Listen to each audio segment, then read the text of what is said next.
Este seminario nos va a servir para todos, para los que ya llevamos un tiempo en el negocio y para los que vienen por primera vez, para que valoren la oportunidad que tienen en las manos. Porque yo vi este negocio hace 10 años, un poco más de 10 años, unos 12 años. A mí yo en la historia les voy a contar un poquitico más, pero a mí me lo presentaron hace unos 10 años. Y yo era rector de una universidad privada en Popayán. Yo hace poquito había cumplido los 27 años, o sea, para que no saquen cuenta, ahí los dejo despistados. Pero yo no vi el negocio porque estaba muy encumbrado como profesional, o sea, yo decía, yo abogado, ya rector de una universidad, pues, ¿qué me voy a poner a hacer eso? Y no lo hice. Y ya en la historia se van a dar cuenta de lo que pasó. ¿Por qué no lo hice? No lo hice porque no entendía. No lo hice por carencia de información y por estar desubicado en el momento histórico en el que estaba viviendo. Porque no tenía información concreta. Porque no estaba ubicado en el momento histórico que estábamos viviendo. Y entonces yo no lo vi por eso, porque no entendía realmente qué tan importante era hacerse uno empresario de esta economía. Bien, yo quiero comentarles una cosa que es bastante seria en el tema, pues, económico. Yo les quiero preguntar, señores, a todos, ¿quiénes de los que están aquí creen que es muy importante saber, bueno, no saber economía, pero sí saber, la pregunta es así: ¿quiénes de los que están aquí creen que es importante jugar un papel preponderante en la economía donde uno vive? ¿Quiénes creen que es importante? ¿Verdad que sí? Es una pregunta tonta. ¿Quiénes creen que es importante jugar un papel trascendental en la economía donde uno vive? Todos levantan la mano. Por supuesto que es fundamental, y eso es lo que yo les voy a hablar esta tarde, para que ustedes comprendan que hacer este negocio hoy en día no es opcional. No es opcional. No es opcional. Hacer ese negocio hoy en día, yo veo gente que ve ese negocio y uno le dice, ¿por qué no has arrancado? Y dice, no, es que todavía no estoy pensando. Es que estoy mirando. Y hay gente que me dice, es que no sé qué es lo que me pasa. Y a veces me encantaría pegarles así como un pellizco. Porque yo digo, esta persona no entiende. Esta persona no entiende en el momento histórico en el que vivimos y no entienden realmente en qué papel juega en la economía. Entonces vamos a contarles un poquitico, les voy a contar un poquitico cómo ha sido, miren, la economía. ¿Se oye como eco o se oye bien? ¿Ok? La economía es un jueguito. La economía es un juego en el cual algunos se saben las reglas y otros no. ¿De acuerdo? Es un juego. En ese juego hay algunos que se saben las reglas y otros no. Resulta que ese jueguito se transforma a medida que la humanidad se transforma.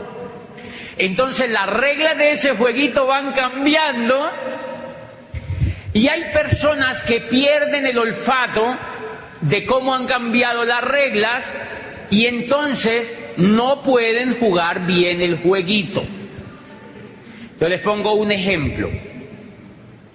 Todos los juegos, si ustedes ven, todos los juegos que uno emprende tienen reglas, ¿verdad?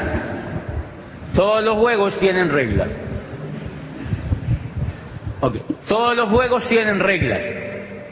¿Quién es el que juega bien el juego? El que la sabe. Ustedes han notado que cuando uno estudia en la educación tradicional, que uno estudia, por ejemplo, cálculo multivariado. Si yo soy profesor de cálculo multivariado y ustedes son alumnos aquí, yo les pongo un ejemplo de cálculo multivariado, un ejercicio. ¿Quién lo responde primero? El que se sepa la regla, la fórmula, ¿ok? El que se sepa la fórmula. Mira, tú puedes tener un cerebro brillante, pero si no te sabes la fórmula, ¿qué pasas? Tú dices, yo no sé qué es lo que me pasa. Yo no sé qué es lo que me pasa. Y puedes tener el cerebro brillante que tú tengas, pero no puedes solucionar el ejercicio de cálculo porque no te sabes la fórmula. Señores, lo mismo es la economía. La economía, a medida que se desarrolla la humanidad, las fórmulas van cambiando y entonces el jueguito se va tornando más interesante porque hay gente que se despista de la fórmula. Y entonces esa gente que se despista de la fórmula se queda pobre. Y la gente que aprende la fórmula juega el juego bien. Eso es todo lo que pasa. Entonces en este negocio lo lindo es que tú entras a un instituto de negocios, a toda una universidad que hay a nivel mundial, donde todo el tiempo te están enseñando dónde está la fórmula y cómo se juega un jueguito en la economía bastante interesante para jugar un papel importante en la economía. Vamos a ponerles ejemplos de qué ocurre con eso. Miren, ¿se acuerdan que en los pueblos por aquí, por ejemplo por el Quindío, se debe dar muchísimo? En los pueblos, cuando hay ferias, va una persona en las ferias de los pueblos. Hay una persona que va al juego en el pueblo con una mesita a la plaza del pueblo, y ¿se acuerdan que él lleva unas tapitas con una bolita? Y el juego se llama ¿Dónde está la bolita? Entonces él pone la tapita y pone la bolita, son dos tapitas, y hay una gente allí que se agolpa, si vamos a mirar. Normalmente la gente, hay unos payasos que van con él, son amigos de él, se le llaman payasos.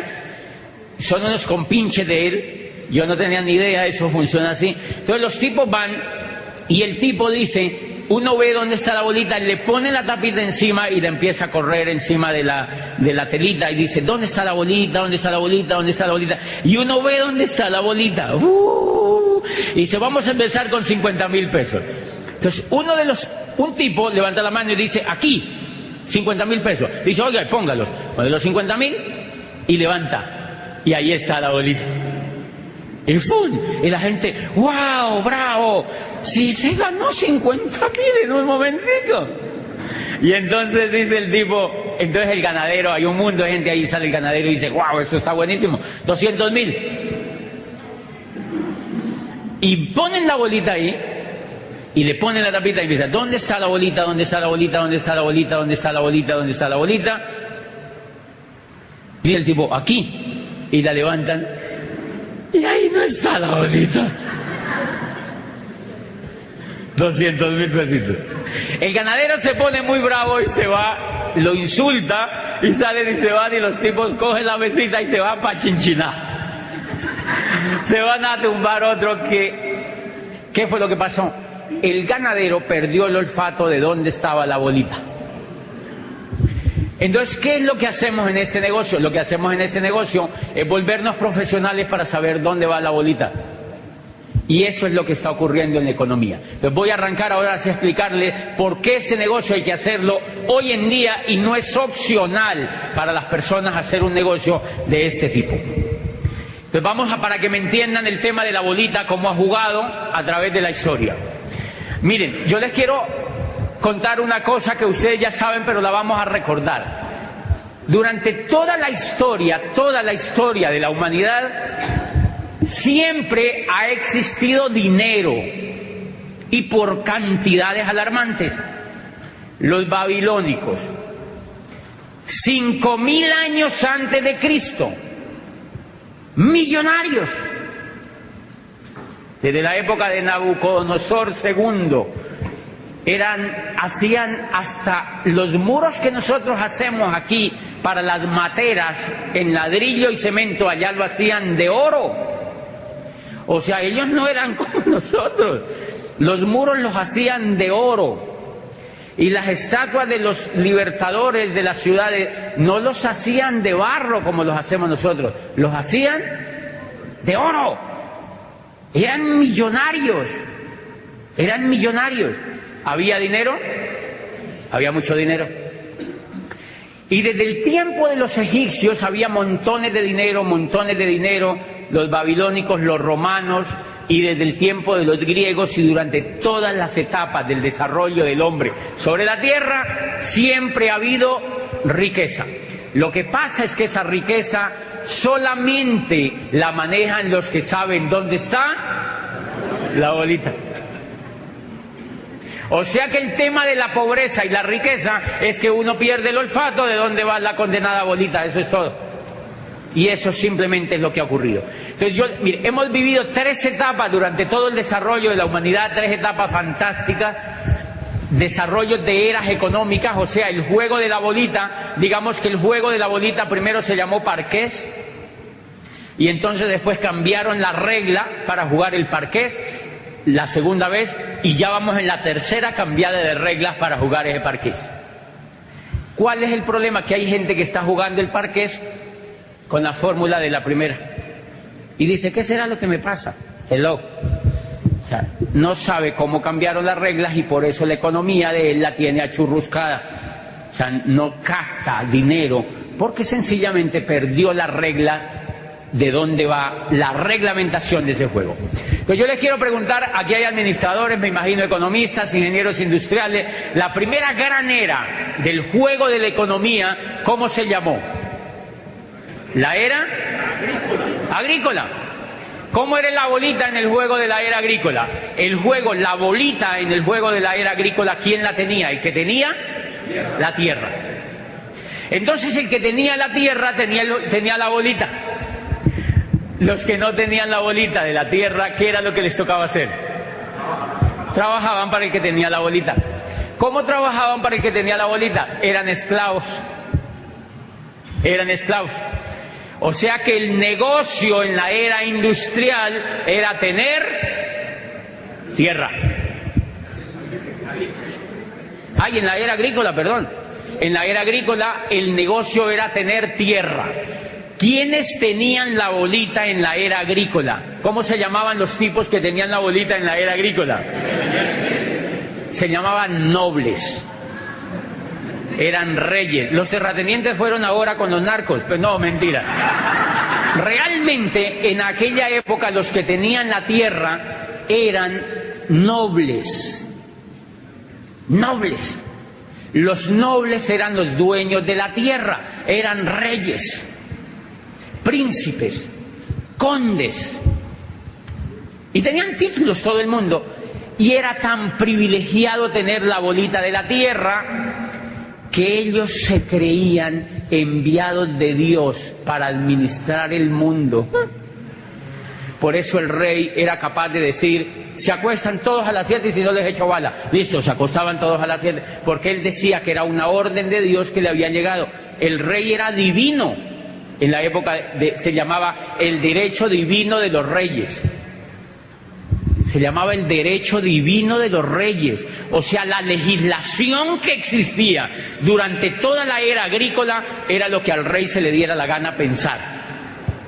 Se me ocurre que todos deben poner a hacerse pan. Ok, hacer pan, porque era el derecho divino del rey. Punto. Él tenía la bolita, él tenía la tierra. El resto de gente no tenía la bolita. Y miren lo que ocurre. Hacia el siglo XV empieza unas personas, sobre todo de Italia, a descubrir que si ellos vendían productos, bienes y servicios a otras comunidades, o sea, empiezan a hacer un poco de comercio a manera de trueque, entonces hay unas personas que empiezan a llevar lana a Flandes, llevan lámparas de Venecia a París y empiezan a traficar lámparas, mantas, lana, y empiezan a intercambiar. Y resulta que a estas personas les empieza a sobrar, del trueque que hacen, les empieza a sobrar riqueza, les empieza a quedar lo que hoy llamamos como plusvalía, lo que se llamó después como plusvalía. Le empezaba a quedar un sobrante a esa persona y empezaba a acumular cierta riqueza, y nace el concepto del dinero. Nació el concepto del dinero porque no podían medir la riqueza sino con algo tangible. O sea, te sobraron, no podían decir te sobraron 40 lámparas. Entonces le pusieron a esas lámparas un precio y entonces las tarifaron en dinero. Bueno, pues a esta gente le empezó a sobrar dinero. Entonces Oscar dijo, wow, me sobró dinero. Y se va a traer más lámparas, ¿sabe? ¿Dónde hacían las lámparas? Era en donde todo es inundado. ¿Cómo es? En Venecia. Entonces se iba... Sí, aquí fue un presidente a Venecia y les dijo, queridos damnificados, y eso no es... Es que viven en el agua, o sea, no es normal. Y entonces... Eso fue real, de verdad. Entonces Oscar fue y empezó a llevar más lámparas, y cuando hacía el trueque le quedaba más dinero. Y entonces Carlos vio que ocurría lo mismo y dijo, yo también, y fue a llevar, y empezó a sobrarle dinero, y allí nació una familia famosa en el mundo, porque fueron los que prácticamente crearon la banca. Se llamó la familia de los Médicis, ¿se acuerdan? Eran italianos, vivían en Florencia, en la Florencia renacentista vive esta familia, y entonces era don Juan de Médicis quien empieza, era un joven inquieto que empezaba a comercializar. O sea, el tipo le empezó a sobrar platica, y miren lo que ocurría. Por aquella época, el valor como era la tierra, el tipo empezó a conocerse el tema del dinero, y con ese tema del dinero se empezaron a comprar otras cosas. Entonces la tierra empezó poquito a poquito a perder valor, porque otros empezaron a entrar en el juego de hacer artesanía, en el juego de vender ya otras cosas, de vender zapatos, de vender mantas, de vender abrigos, de vender pelucas, etcétera, etcétera, etcétera. Y entonces le empezó a sobrar dinero a la gente. Y se le dañó la cabeza. Y entonces este señor Juan de Médicis, que era el que más le sobraba dinero, se montó en Brujas, lo que se llamó el nacimiento de la banca, porque él empieza a montar allá sedes de la distribución de los bienes y servicios que él traía de otros países para Italia, por ejemplo, y entonces a él le empieza a sobrar más dinero. Y el noble que tenía la tierra, tiene la tierra, pero no tiene dinero. Entonces le dice Juan de Médicis, Su Majestad, yo le presto. No se preocupe, yo le presto. Y el rey le dijo, ¿y cómo le pago? Le dijo el rey, le dijo, no, me garantiza el pago con la tierra. Me lo paga a final de año, este interés. Eso era muy arcaico. Le prestaba al rey o al príncipe, él se iba, le hacía un documento por la tierra, normalmente eran verbales, porque existían los condottieri, ¿se acuerdan? Que eran ejércitos mercenarios. O sea, si no pagaban tranquilos, los mataban, o sea, no pasaban. O sea que eso no es nuevo, eso no es nuevo. Entonces ellos tenían su propio ejército, y un ejército de eso, nada menos que el conde Felipe Visconti, que vivía al norte de Italia, en Milano, se hizo amigo de un tipo muy joven, muy grande, era un condottiere, era como un militar, y le dijo, venga para acá, trabaje para mí. Y este señor después se casa con su hija y se llamó Francisco Sforza, ¿se acuerdan? ¿Seguro se acuerdan? Se llama Francisco Sforza.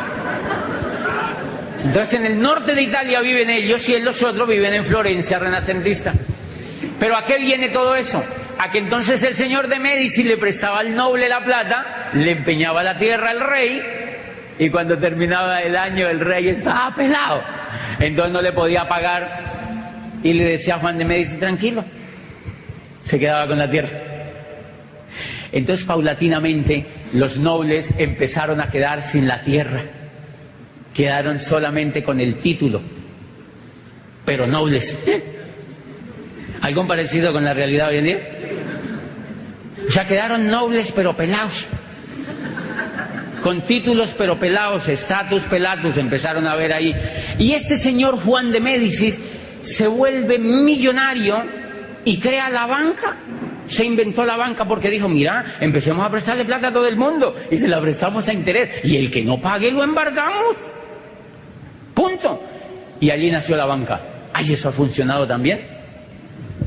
Eso fue una idea preciosa porque miren ese mundo de bancos que hay, se lo inventó Juan de Médicis. Señores, estaba naciendo la segunda era y estaba muriendo la primera era. La mayoría de la gente entonces empezó a hacer lo mismo, a comercializar, y muchos esclavos que eran esclavos durante la era agrícola empezaron a aprender a mercadear productos, bienes y servicios y empezaron a tener dinero, y al tener dinero se liberaron. Pero hay una cosa muy interesante: a estos señores que les sobraba mucho el dinero, sobre todo a los Médicis y a estas familias que les sobraba mucho el dinero, dijeron, bueno, ¿qué hacemos ahora? Nos está sobrando el dinero, ¿qué hacemos con este dinero? Y la gente está demandando productos, bienes y servicios. Y adivine qué montaron. Las primeras fábricas pequeñitas empezaron a fabricar cosas, empezaron a fabricar cositas, empezaron a fabricar abrigos, empezaron a fabricar zapatos en serie, empezaron a hacer cobijas, empezaron a hacer trajes de lana, etcétera, etcétera, etcétera. Señores, y la gente se empezó a dedicar a montar pequeños negocios propios en sus casas, en las esquinas, y los que tenían dinero montaron fábricas. Pero había un problema complicado. La gente le empezó a gustar esto y la era agrícola empezó a no ser competitiva, y entonces la gente empezó a montar empresas, sobre todo fábricas, y allí que estaban haciendo la segunda era. ¿Cómo se llamó? La era industrial. Y miren el origen de esa era. El origen de esa era cambió todo el juego de la bolita. Ahora ya la bolita no la tenían los que tenían la tierra, sino que la tenían los que tenían el dinero. Por eso se llamó la era capitalista, señores, porque el soporte de la era industrial fue el capital. Y entonces con ese capital, ¿qué montaron? Fábricas, montaron empresas. ¿Ok? Sigue el juego de la bolita. Los que no tenían dinero, ¿qué les tocó hacer? Trabajar para los que tenían dinero. Y bueno, ahí cambió el juego de la bolita para el resto. Había un problema tremendo porque cuando...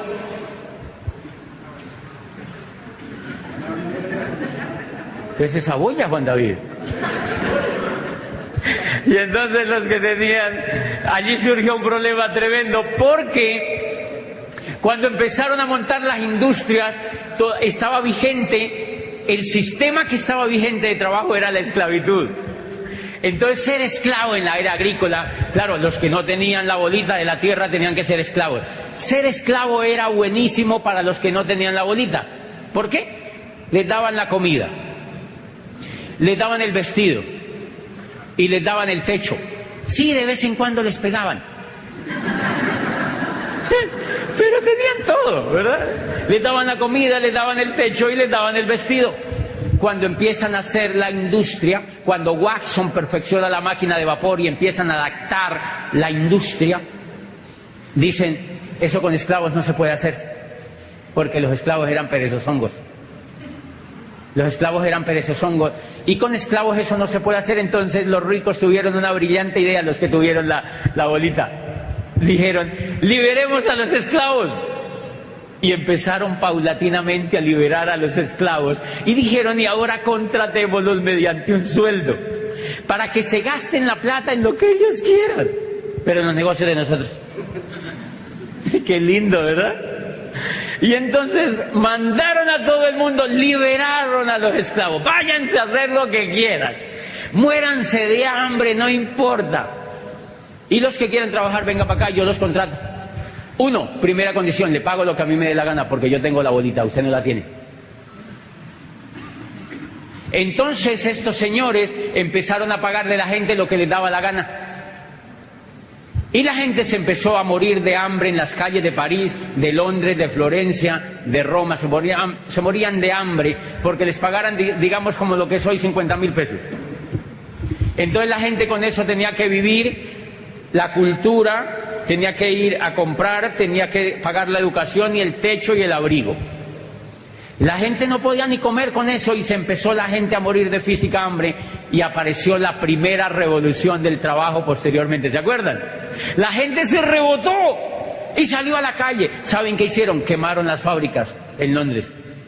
Quemaron fábricas completas en Italia. La gente rebotada, o sea, los nuevos esclavos. Ahí nació la evolución de la esclavitud. Ya no los llamaban esclavos, los llamaban empleados. Más elegante, fíjense.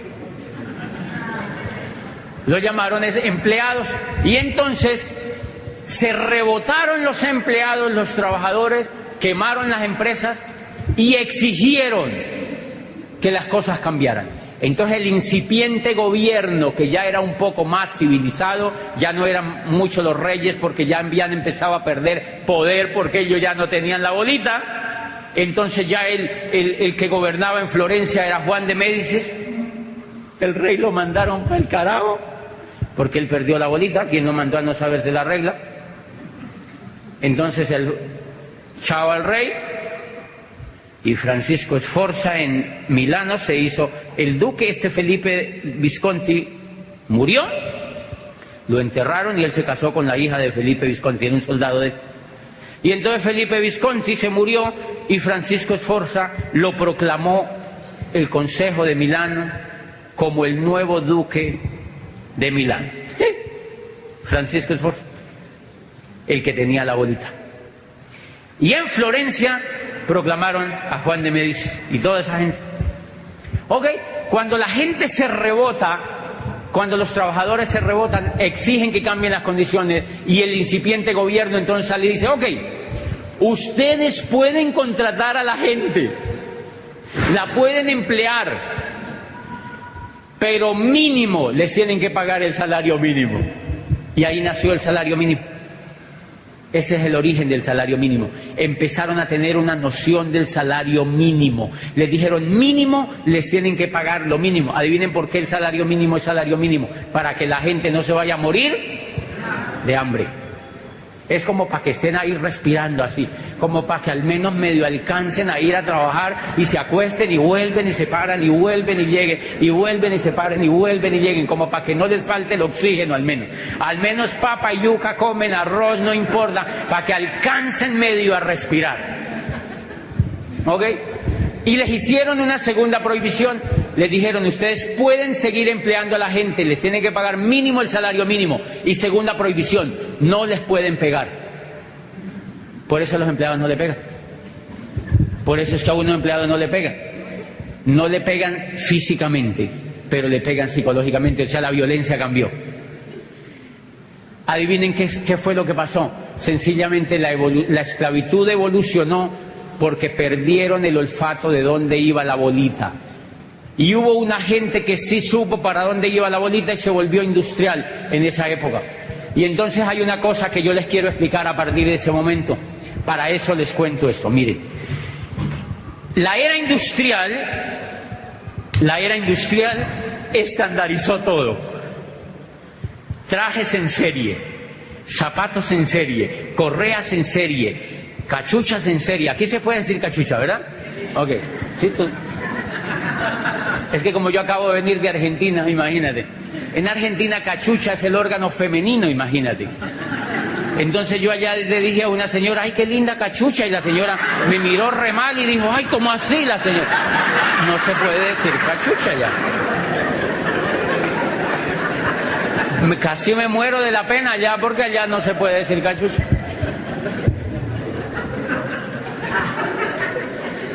Y entonces miren, empezaron a hacer todo en serie, camisetas en serie, sacos en serie, cachuchas en serie, corbatas en serie, zapatos en serie, carros en serie, todo en serie. ¿Qué serie? Proceso. Meten por aquí y salen por aquí, meten por aquí y salen por acá, meten por aquí y salen por acá, meten por aquí y salen por acá. Señores, la educación ha existido durante toda la vida, durante toda la existencia de la humanidad. Y una de las cosas que estandarizó la era industrial, adivine que también fue la educación. Entonces, como en la era industrial todo lo patentaron y lo estandarizaron y lo empaquetaron, la educación también la empaquetaron. Entonces la educación la montaron como empresa y la empaquetaron. Entonces dijeron, ok, un niño tiene que nacer, estar con sus padres un tiempito y después nos lo tienen que mandar al antejardín. Lo metemos por aquí, lo sacamos por aquí. Lo metemos por aquí, lo sacamos por aquí. Ok, y después dijo, ok, yo monto el jardín. Y me lo mandan a mí. Y entonces lo metemos por aquí y lo sacamos por aquí. Y después dijo, y después sigue la escuela. Son 5 años. Tiene que ir 5 años allá y yo le enseño lo que yo quiero, no lo que él quiere. Lo metemos por aquí y lo sacamos por aquí. Y después sigue. Entonces empaquetaron cómo ser profesional. Durante todas las épocas de la humanidad ha habido médicos. Hipócrates era médico, señores, pero él no fue a la facultad de medicina y es el padre de la medicina. Allá no habían universidades, por fortuna, pero él es el padre de la medicina. En la era industrial dijeron, empaquetemos la medicina y la vendemos como producto. Los metemos por aquí, les hacemos ir 10 semestres por aquí, por aquí, por aquí, por aquí, por aquí y los sacamos por aquí. Psicología como proceso, enfermería como proceso, administración como proceso, como si fuera fabricando salchichas. Igualitico como si fuera una fábrica de salchichas. Entonces empezaron a sacar médicos, abogados, ingenieros, médicos, abogados, ingenieros, enfermeros, profesores, médicos, filósofos, economistas, igualitico como salchicha. Y va. Y la mentalidad de todo lo que sacaron era para que se adaptara a la era industrial. ¿Qué necesitaba la era industrial? Empleados profesionalizados. No necesitaban industriales, ni necesitaban empresarios. ¿Para qué yo voy a educar a un empresario si el empresario soy yo? Usted lo que tiene que es ir a estudiar para que me haga caso a mí, punto y se acabó, para que trabaje para mí. Por eso entonces la educación, en ninguna parte le hablan a usted de que usted estudia para que se vuelva empresario. Le dicen, no, cállese y sigue estudiando, porque usted sale a trabajar para otro. Entonces miren los títulos: administrador de empresas. No le dicen creador de empresas, sino administrador de empresas. O sea, para que sea pobre toda la vida, para que le administre la empresa a otro. Porque usted lo vamos a educar para que usted sea pobre, para que trabaje para otro. Punto y se acabó. Y yo le pregunto a los jovencitos, ¿qué estudias? Administración de empresas. Y yo digo, ay, Dios mío, si supiera. Hello. Pero yo no sabía esto, señores. Y entonces empezaron a sacar ingenieros, médicos, abogados, psicólogos, administradores, economistas, como si fueran salchichas. ¿Cuál es el gran problema?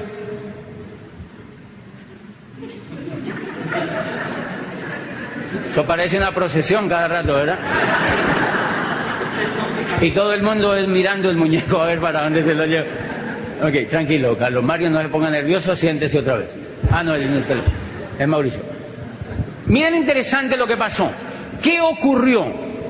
Claro, la era industrial le dice a la gente, si usted quiere ser competitivo y no tiene la bolita, vuelva a ser profesional. Señores, porque la gente entendió que para ganar la bolita tenía que hacer algo. ¿Y qué hicimos? La era industrial nos dijo, vuelva a ser profesional. Vuelva a ser profesional. Y han visto que uno como profesional muerde un pedazo de la bolita, pero no muerde la bola completa, ¿sí me entienden? Porque uno lo que hace es pegarle mordisquitos a la bolita, ¿sí me entienden? Uno todo el tiempo es pegándole mordisquitos a la bolita, porque uno no tiene coco para ser empresario. Porque a uno no lo han educado para ser empresario, sino que lo educaron es para que trabaje para otro. ¿Están de acuerdo conmigo o no? Por eso en las universidades no enseñan a ser empresario, no enseñan a ser empresario, no enseñan a ser empresario. ¿Por qué? Porque para eso no se inventaron la universidad. La universidad es una creación de la era industrial, es un perfeccionamiento de la era industrial para formar empleados. Por eso dice Kiyosaki, el peor consejo que usted le puede dar a un muchacho hoy en día es que vaya a la universidad para que saque un cartón.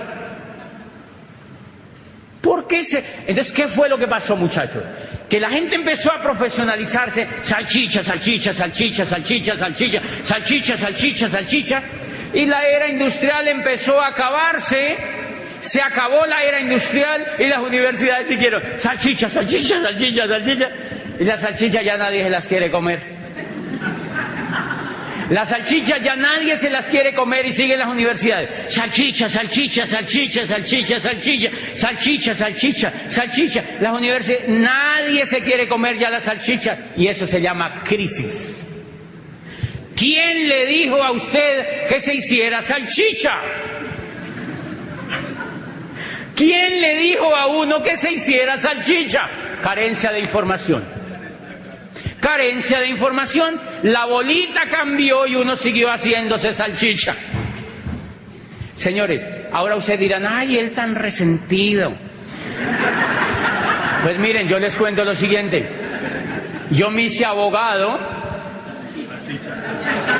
salchicha, y como a mí no me iba bien en la vida, yo veía todas esas salchichas varadas y una que otra salchicha por ahí medio bien, pero con deudas, deudas, deudas, y una casa prestada, y un carro fiado, y un divorcio en camino, y todo el mundo agarrado, y con deudas y quebrados, y la gente ya viejita, la salchicha en las mismas. Y yo decía, hombre, a mí no me gusta ese estilo de vida. Yo no sabía, no había leído a Alvin Toffler, señores. Yo no había leído a un hombre que se llama Alvin Toffler, que se llama La Tercera Ola, y ahí te explica ese problema. Yo no había leído eso, porque las salchichas en la salchichería no leían esa vaina. Y entonces miren lo interesante, yo me hice salchicha y me gradúo y me ponen pues el condoncito ese que le ponen a la salchicha, que es el grado, y me mandan para allá, vaya a ver cómo le va. Y uno dice, y los profesores, entonces nosotros, es increíble, yo era rector de una universidad y graduábamos gente todo el tiempo, eran así auditorios gigantes, y yo era el rector así acá sentado todo circunspecto, y todos los aquí, los decanos y los profesores y los padres de familia, ya todo el mundo, y entonces nosotros graduábamos y pasen salchichas, pasen salchichas, pasen salchichas, pasen salchichas, y entonces uno lo graduaba y uno le daba un abrazo, una palmada en la espalda y decía, vayan a ver, ¿para qué consigue? Y uno se quedaba allá así. Porque los únicos que teníamos empleo éramos nosotros. Pero yo no sabía el problema, señores. Yo no lo hice de mala fe y les pido perdón. Yo no sabía el problema que había ahí porque me gané.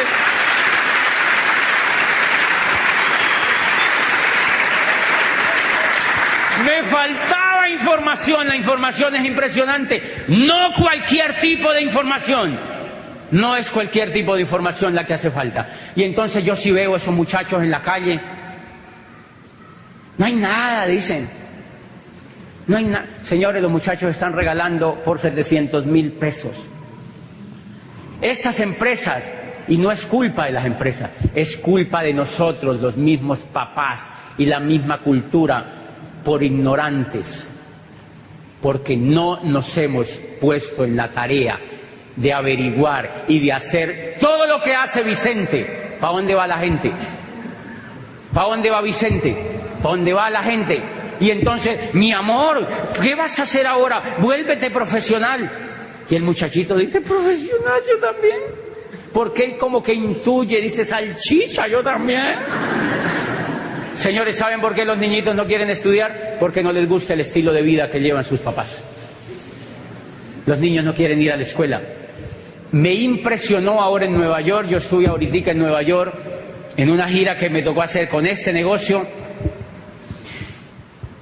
y yo le hablé a más o menos 3.000 personas en Nueva York y les contaba una cosa que me impresionó. Todos los días en el hotel donde yo estaba veía un comercial de televisión donde salía pagado por el Estado comerciales diciéndole a los jóvenes, por favor vayan a la escuela, por favor completen el bachillerato, por favor vuélvanse salchichas, por favor, porque no quieren ir los jóvenes a la escuela, porque ellos no son tontolongos, ellos ya saben, ellos intuyen algo que el mundo ya no es como los papás vivieron. Ese es el gran error que estamos cometiendo con la juventud, haciendo que ellos hagan lo mismo que nosotros hicimos, así no funcione. Si nosotros ya nos dimos cuenta que eso no funciona, nosotros ya nos dimos cuenta que eso no funciona. Entonces, ¿qué pasó? Habrá gente que diga aquí, ay, pero él cómo habla de eso. Pues señores, yo me hice abogado y como no le pegaba la bolita, ni yo veía que los demás le pegaban, entonces yo dije, me voy a hacer psicólogo. O sea que me hice salchicha vienesa. Yo ya era salchicha vienesa. Y como yo veía que esa vaina no iba para ningún lado, entonces me fui a especializarme. O sea, me fui a empaquetarme más, ¿no? A ver si me comía alguien. Me fui a empaquetarme más y me fui a especializarme. Y yo veía que esa vaina no daba y que no daba, y yo veía gente especializada, pelada. Yo dije, no debe ser. Yo había leído una cosa que Drucker decía, dice, la sociedad del futuro no se divide entre los que tienen y los que no tienen, sino entre los que saben y los que no saben. Entonces yo decía, yo ya estudié 2 carreras, hice posgrado, debe ser que me falte el doctorado. O sea que renuncié a mi trabajo y me fui a hacer un doctorado a Europa, o sea, hacerme salchichón. Me quería hacer salchichón cervecero, ¿eh? Señores, pues descubrí después de tanto darme que lo que Drucker decía eran los que saben dónde está la bolita. Y si hay algo que perdió el olfato total de dónde está la bolita es la educación, con todo el respeto. Pero perdió el olfato donde está la bolita. Por eso yo siempre he dicho que lo lamentable de esto es que los profesores en general que educan a los jóvenes son pobres. Y los profesores enseñándole administración a los muchachos, finanzas a los muchachos, y estos muchachos están quebrados. Los profesores, ellos se suben por delante al bus y ellos se suben por detrás. O sea, digamos que hay lo que yo siempre he dicho, una incoherencia total allí, porque sencillamente, ahora y ustedes dirán, ¿y eso por qué sigue existiendo? Señores, porque la era agrícola todavía existe para mucha gente. La era agrícola ya acabó hace 5 siglos y todavía sigue, hay gente que vive del campo. ¿Quién dijo que no se podía? No pasa nada. Lo que pasa es que depende de lo que tú estés buscando. Entonces ustedes dirán, pero ¿y por qué entonces hay universidades y colegios? Sí, porque eso es muy buen negocio, porque hay mucha gente que le gusta hacerse salchicha todavía. Claro. Por ejemplo, las universidades públicas son un excelente negocio. ¿Para quiénes? Para el rector, para los profesores, 10.000 profesores viviendo con sueldos bacaneados ahí, ¿sí me entiende? ¡Sí! Páseme plata. Y nosotros pague impuestos. Y saquen salchicha. ¿Qué importa que no se las quieran comer? Eso no importa. Más salchicha, venga para acá, más materia prima. Han visto que las universidades están poniendo ya. ¿Cuándo ustedes habían visto las universidades poniendo publicidad? Yo llego a mi Popayán querida y yo veo en la universidad donde yo estudié una valla gigante.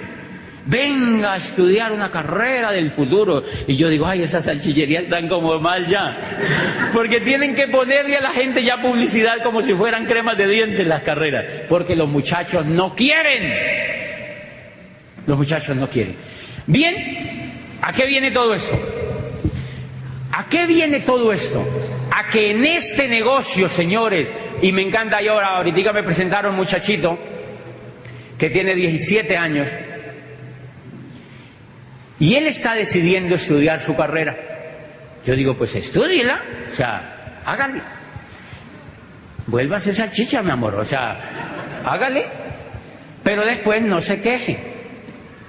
Si a mí me hubieran dicho esto antes, entonces ¿a qué viene todo esto?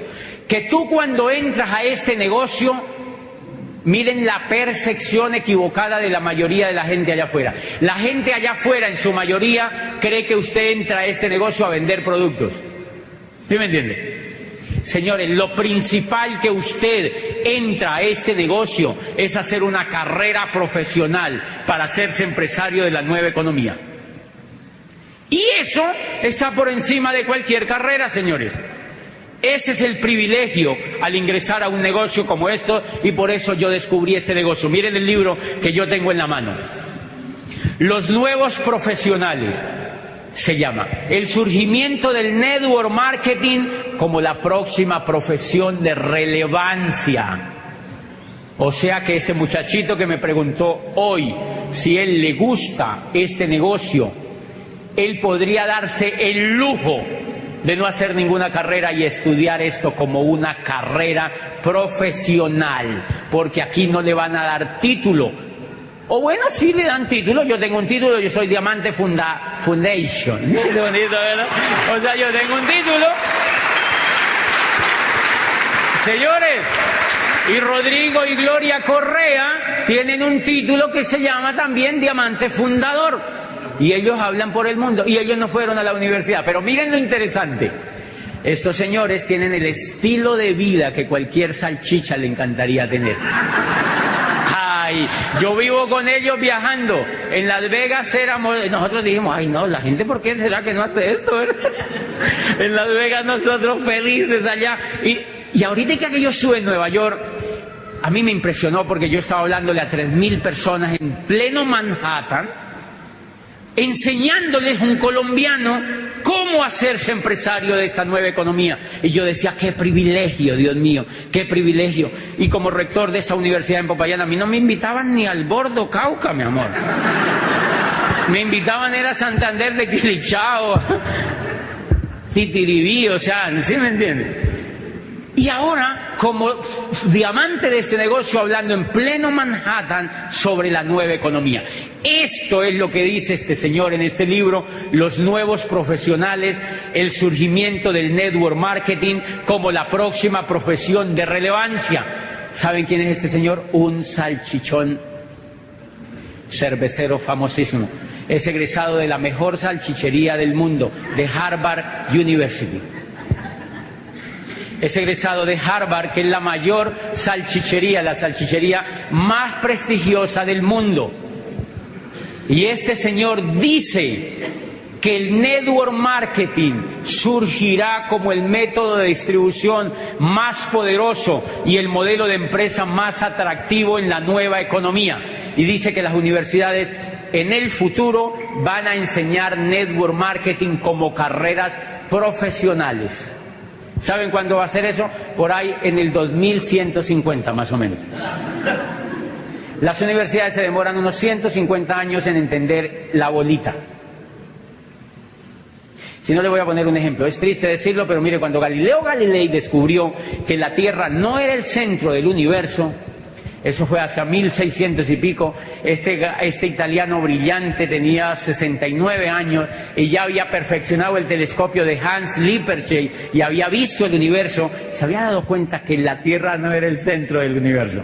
Pero este señor puso en aprietos a todo el mundo porque era gravísimo, o sea, muchachos, era gravísimo, gravísimo, gravísimo. Ustedes no se imaginan lo grave que era eso. No se imaginan lo grave que era eso. Me hacen una ceñita, Juan David. No se imaginan lo grave que era eso, muchachos. Galileo Galilei, hasta Galileo Galilei habían dicho que la Tierra era el centro del universo. ¿Saben cuánto llevaban diciendo eso? Cerca de 2000 años. Y Galileo Galilei perfeccionó el telescopio de Hans Lippershey y dijo, la Tierra es un puntico. Préstame un marcadorcito, por favor. Sí, ahí, si no, tranquilo. Ok. La Tierra es un puntico, así. Un infeliz puntico en el universo. Y todo esto se llama la Vía Láctea y es una solita y hay millones de vías lácteas. Y esta tierrita tiene un solcito. Y en ese solcito hay planetitas al lado. Y Júpiter es 300 veces más grande que ese pinche planetita. Y todos están en este rinconcito. Y todo esto es lleno de vías, solamente esto es la Vía Láctea. Y acá hay millones de vías lácteas. Y cada estrella tiene un grupo de planetas. Y se armó un problema terrible, porque entonces Rostan dijo, o sea que el día que la Tierra se haya desaparecido del todo del universo y la última bacteria no exista, el universo ni siquiera se habrá percatado de ello. Y la filosofía dijo, hello, entonces, ¿qué es lo que hemos estado pensando? Y aparece otro y dice, oye, ven acá. ¿Se acuerda que habían dicho que Dios tenía un hijo único? Y adivine dónde lo mandó. A la tierra. Entonces dice otro filósofo, oye, pero Dios estaba despistado. ¿Cómo manda el hijo a semejante infierno tan chiquitico? ¿Cómo lo manda a lo más infeliz del universo? Y entonces la iglesia dijo, vamos a quemar a Galileo para que no siga hablando esas pendejadas porque nos daña el negocio. O sea, vamos a quemar a Galileo. Y entonces cogieron a Galileo y le dijeron, ven para acá, Galileo. ¿Qué es esa vaina de estar perfeccionando esa cosa para ver para arriba? Venga para acá. Y le dijeron que le iban a cortar la lengua vivo, como le hicieron, creo que fue a Giordano Bruno o a alguien de estos, le iban a cortar la lengua vivo en público, en una pira en Roma, enfrente de toda la gente.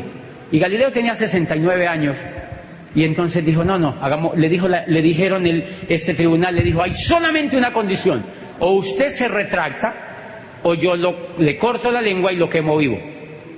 Y entonces dijo Galileo, no, hagámonos pasitos, yo mejor me retracto. Y Galileo se retractó, dijo, no, es mentira. Eso no es cierto, sigan tranquilos, eso no es cierto. Entonces Galileo le dijeron, ok, le levantamos los cargos. Dios lo bendiga, le levantaron los cargos y Galileo se salió del tribunal de la Inquisición y dijo, pero que se mueve, se mueve. Esa es la sentencia preciosa de la ciencia. Pero que sigan con su rollo, pero que se mueve, se mueve. Después Newton, que tuvo tiempo para pensar, perfeccionó la teoría de la gravedad y eso ya no tuvo remedio, todo el mundo se dio cuenta. Y entonces, señores, a partir de ahí empezó el mundo a cambiar y miren para que vean el tema de la educación tan horrible que nos pasa. Las universidades se tardaron 150 años en aceptar que la Tierra no era el centro del universo. Ellas seguían enseñando lo que había enseñado Ptolomeo. Y a Galileo lo expulsaron de la Universidad de Pisa, era profesor de matemática. Lo expulsaron de la Universidad de Pisa porque, ¿cómo se le ocurre a este tipo hacer semejante bestial? Y entonces lo sacaron de la Universidad de Pisa porque él había hecho otra embarradita y era que había demostrado que los cuerpos caían de diferente manera. Bueno, él había demostrado una teoría sobre la caída de los cuerpos y Aristóteles había dicho otra cosa. Aristóteles estaba medio churreto con la idea y entonces Galileo le demostró lo contrario en una universidad en Italia. Entonces le dijeron, no, saquemos a este tipo porque mire, primero nos hace quedar mal con la Tierra y después nos hace quedar mal con el griego más grande de los griegos, que era Aristóteles. Mejor dicho, váyase de aquí, y lo sacaron de profesor. Así ha sido el comportamiento siempre en general de la educación. Por eso no se preocupen por qué hay crisis profesional, por qué los muchachos salen y no encuentran nada, por qué los muchachos salen y no saben nada que hacer. Por una razón muy sencilla, señores, porque se han educado en un mundo completamente descontextualizado. En un mundo completamente descontextualizado, la educación, señores, el conocimiento se está duplicando cada 5 años. O sea que cuando uno sale de la universidad, todo el conocimiento ya no sirve para nada. Porque el esqueleto donde está montado ese conocimiento ya no es coherente para eso. O sea que uno sale con el título, pero para mostrárselo a la gente, porque no le funciona en la práctica, en la realidad lo que uno ha estudiado. Y a eso viene entonces mi reflexión esta tarde. Señores, es tiempo de cambiar y es tiempo. ¿Qué fue lo que yo hice? Lo que yo hice fue descubrir que en este negocio había una oportunidad de hacerme profesional. Había una oportunidad de hacerme profesional. ¿Quiénes estarían dispuestos a dar lo que sea por hacerse profesionales para encontrar la bolita de mejor manera? Ok, eso es lo que vamos a hacer con ustedes, señores. Lo que hacen los líderes con nosotros es trabajar de la mano mediante la referencia de otros líderes que se han vuelto profesionales para hacerse profesionales competitivos en la nueva economía. Y ese es el papel que yo hago todos los días. El papel que yo hago todos los días, cuando auspicio a una persona, más allá de que haga cualquier cosa en el negocio, es hacerle entender que ella puede hacerse profesionalmente competitiva en una industria. Pero miren, muchachos, este negocio le brinda a uno la posibilidad de hacerse profesional, y cuando yo digo profesional es como para que más o menos equilibren el término, para que entiendan, porque tenemos el disco de lo que viene de allá afuera, pero es para que nos hagamos competitivos en la economía que estamos viviendo. Y una de las cosas que usted puede hacer es este negocio. Con la educación que yo he recibido de este negocio, una de las cosas que pude hacerme fue diamante. Pero todo el bagaje educativo me pone competitivo ante el mundo que vivo hoy en día. Esa es la riqueza que nosotros tenemos en las manos. O sea, la persona que se eduque en este negocio es competitiva para que haga este negocio y solucione el problema de la bolita, pero además para que sea competitiva en lo que hace, porque va a ser un líder, porque lo van a formar como un líder, porque lo van a formar como un empresario, y cuando uno habla de formarlo como un empresario, uno se está refiriendo a que a esa persona le van a generar una inteligencia superior para que sea competitiva. La buena noticia que tenemos es que esto cada vez se pone mejor. Esta compañía que nosotros estamos trabajando es la grande del mundo, la número 1 del mundo. Y este señor, en el capítulo 7, yo quiero pedir, ¿quiénes se han leído este libro?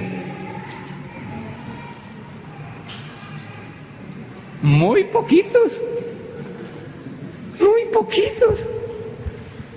Otra vez, ¿quiénes se han leído este libro? Pónganselo de tarea. Si quieren entender qué es lo que van a hacer, léanse este libro. Este señor, en el capítulo 7, dice que la compañía número 1 del mundo que hace network marketing, uno de los negocios más prósperos en la nueva economía, es Amway Corporation. Y esta compañía, señores, acaba de renovarse totalmente. Y una de las cosas que acaba de lanzar es la universidad que, en mi concepto, es la más importante que va a existir en la nueva economía. Se llama Instituto de Negocios de Amway. Así se llama, Instituto de Negocios de Amway. ¿Saben quiénes son los profesores? Dale un aplauso porque eso es impresionante.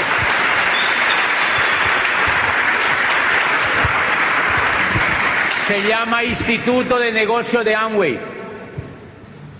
Y la compañía empezó a financiar y empezó a meterse con todo para poner este instituto como lo más brillante que ellos han creado para seguir formando empresarios. Llevan 50 años formando empresarios, pero este tiempo les exige que ellos tienen que controlar muchísimo más el proceso, y entonces empezaron a apoyar la educación y se llama Instituto de Negocios de Amway. Los profesores, cerca de 5.000 diamantes del mundo entero. Y más de 50.000 esmeraldas en el mundo. Más de 50.000 esmeraldas en el mundo entero y cerca de 5.000 diamantes, o sea, personas libres financieramente, van a ser los profesores de tus hijos y van a ser los profesores de tu madre, bueno, sí, de la suya, y van a ser profesores de tus vecinos y van a ser profesores de tus amigos. Ese es el equipo que tiene Amway para formar los nuevos empresarios del futuro, y a esos que te han invitado a que seas profesional de este negocio y te dan el vehículo para que alcances la prosperidad financiera. Me alegro de estar con ustedes y ya nos vemos en la segunda parte.